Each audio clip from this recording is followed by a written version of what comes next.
फलटण येथे रविवारच्या आठवडा बाजारात आंबेडकर चौक येथे दारूच्या नशेत धुंद होऊन एका प्रेमी युगलकाने रस्त्यावर वाहतूक कोंडी केली।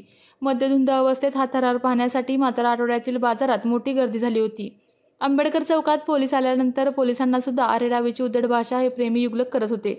आज असणाऱ्या घटस्थापनेसाठी लागणाऱ्या साहित्य विक्री आंबेडकर चौकात मोठ्या प्रमाणात होत असते, पण 1 तास या प्रेमी युगलकाने भर चौकात धिंगाणा करत आपल्या धुंद नशेचे प्रदर्शन करून दिले आहे। यामुळे आंबेडकर चौकातील बंद असलेली पोलीस चौकी त्वरित चालू करण्यात यावी अशी व्यापाऱ्यांच्या वतीने पोलीस प्रशासनाला विनंती करण्यात आलेली आहे।